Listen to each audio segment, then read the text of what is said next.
happy Wednesday. So today we are going to be moving on to chapter 2 of I Survived the Bombing of Pearl Harbor 1941. So chapter 2. One day earlier, December 6, 1941, Pearl City, Hawaii. Danny stood with his mother at the kitchen window of their tiny house. Ma put her arm around Danny. "Just look at that view," she said. "Can you believe we live here? I think it's the most beautiful place on earth." Ma was right. It looked like a postcard out there, with the palm trees swaying in the breeze, the bushes covered with pink and white flowers, and the ocean a sparkling silver strip in the distance. Danny couldn't stand looking at it. All he wanted was to be back in New York City, looking out his old apartment window at the jumble of dirty buildings,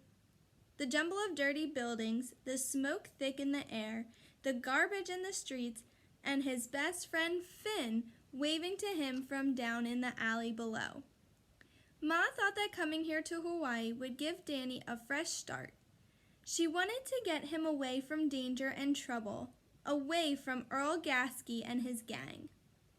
It was true that Danny and Finn had gotten into trouble sometimes, but nothing big.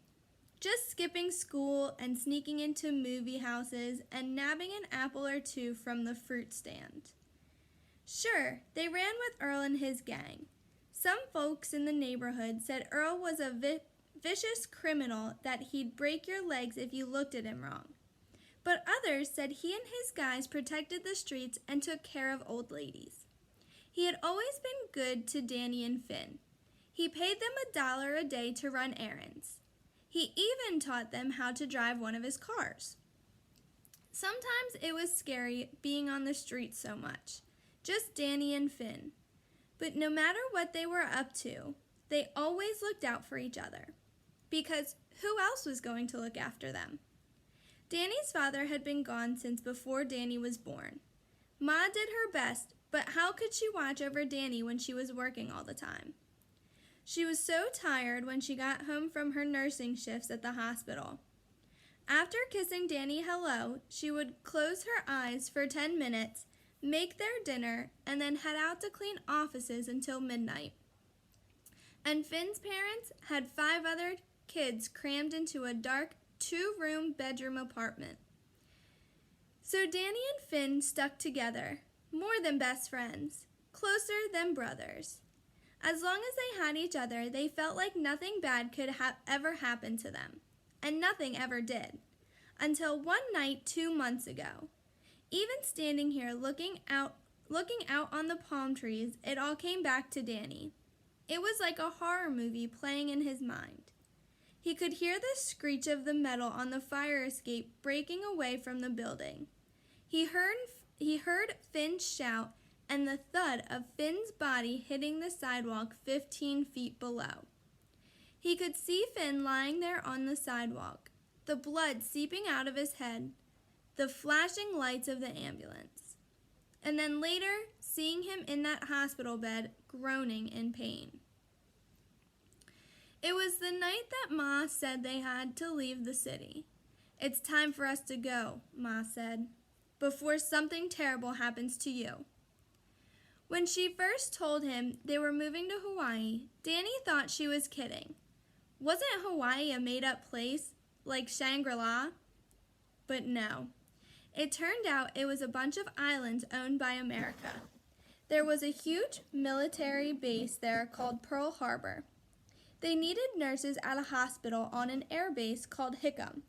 They wanted Ma right away.